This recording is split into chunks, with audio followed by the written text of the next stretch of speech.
चाहूंगी।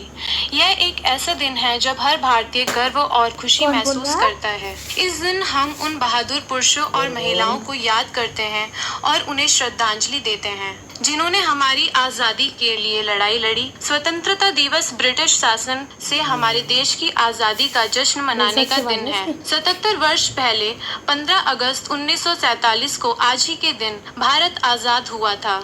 हमारे पूर्वजों ने आजादी की लड़ाई और हमारे लिए अपनी जान न्यौछावर की। उसे ध्यान में रखते हुए हमें अपने देश को एक बेहतर देश बनाने की शपथ लेनी चाहिए। स्वतंत्रता दिवस के इस पावन अवसर पर अपने विचार व्यक्त करने का सुअवसर प्राप्त कर मुझे हर्ष की अनुभूति हो रही है।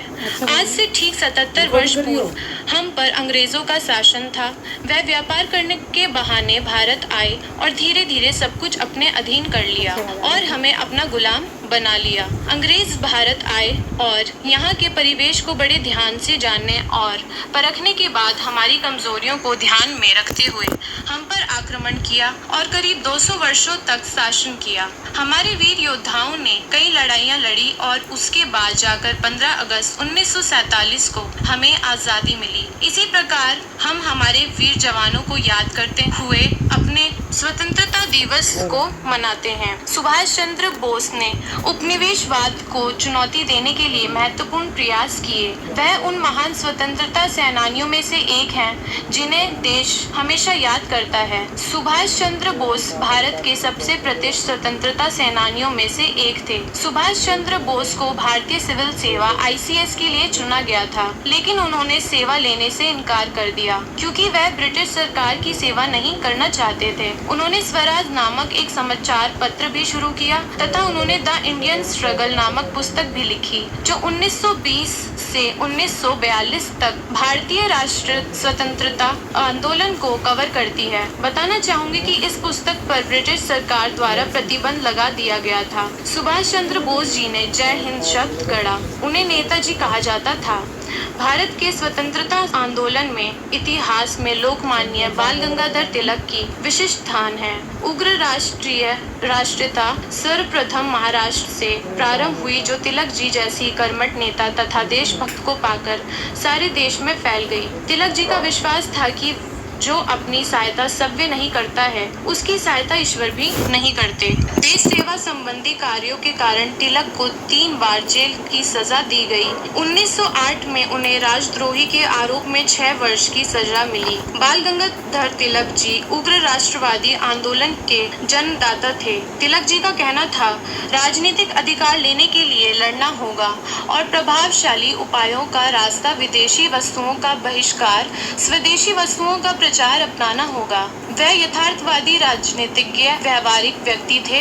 सर्वप्रथम तिलक जी ने स्वतंत्रता के लिए रचनात्मक कार्यों एवं सामाजिक, आर्थिक, शैक्षणिक, धार्मिक सुधारों की ओर ध्यान दिया। उन्होंने नवयुवकों में आत्मविश्वास, आत्मनिर्भरता एवं देशभक्ति की भावना का संचार किया। उन्होंने ही सर्वप्रथम स्वराज्य का नारा लगाया और कहा स्वराज मेरा जन्म सिद्ध अधिकार है और उसे मैं लेकर रहूंगा। स्वतंत्रता आंदोलन में कई युवाओं ने अपना बलिदान दिया जिसमें से एक मंगल पांडे भी शामिल थे। मंगल पांडे एक भारतीय स्वतंत्रता सेनानी थे जिन्होंने 1857 में भारत के प्रथम स्वाधीनता संग्राम में महत्वपूर्ण भूमिका निभाई। वो ईस्ट इंडिया कंपनी की 34वीं बंगाल इन्फेंट्री के सिपाही थे। तत्कालीन अंग्रेज शासन ने उन्हें बागी करार दिया जबकि आम हिंदुस्तान उन्हें आजादी की लड़ाई के नायक के रूप में सम्मान देते हैं। स्वतंत्रता आंदोलन में काशी से आवाज बुलंद हो रही थी। इसी आवाज को बुलंद करता एक नौजवान चंद्रशेखर आजाद का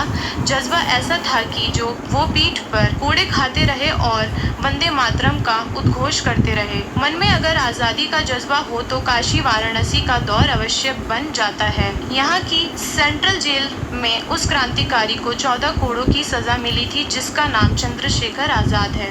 आज भी देश की आन बान और शान पर कुर्बान होने वाले महान क्रांतिकारी की भूमिका लोगों की आस्था का केंद्र है। वाराणसी की सेंट्रल जेल आजादी के इतिहास की गवाही देता है। काशी के वेद पाठ की शिक्षा ग्रहण करने आए चंद्रशेखर तिवारी जो बाद में चंद्रशेखर आजाद कहलाए। भारत माता का वीर सपूत ने न सिर्फ भारत माता का जयकारा लगाया बल्कि अपना नाम काशी में भी आजाद रखा, जो आगे चलकर चंद्रशेखर आजाद के नाम से जाने गए। हमेशा अंग्रेजों से लोहा लेते रहे काशी की मिट्टी से उन्हें अंग्रेजी हुकूमत के खिलाफ बिगुल फूंकने की हिम्मत मिली। उन्हें जिस जगह कोड़े मारे गए थे वह जगह आज भी मौजूद है और देश प्रेमी वहां जाकर नमन करना नहीं भूलते। 1928 में लाहौर में ब्रिटिश पुलिस ऑफिसर एसपी सैंड्रेस को गोली मारकर लाला लाजपत की मौत का बदला लेने वाले चंद्रशेखर आजाद इलाहाबाद के एल्फर्ड पार्क में अंग्रेजों से लोहा लेते शहीद हुए। काशी की मिट्टी से क्रांति का उल्लेख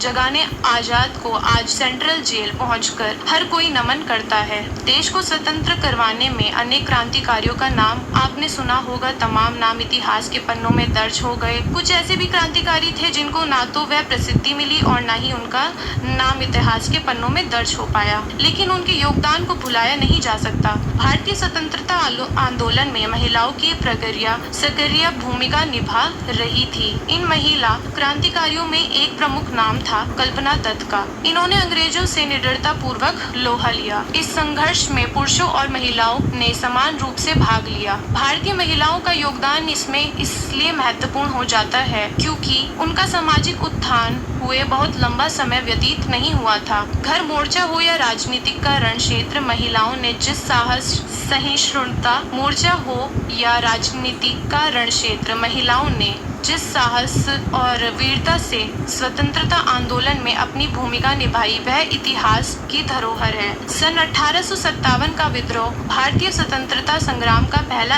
ऐसा विस्फोट था जिसकी नायक एक महिला थी, जिसने अद्भुत वीरता, पराक्रम और दिलेरी का परिचय दिया। उसके लिए स्वयं अंग्रेज शासक की प्रशंसा किए बगैर नहीं रह सके।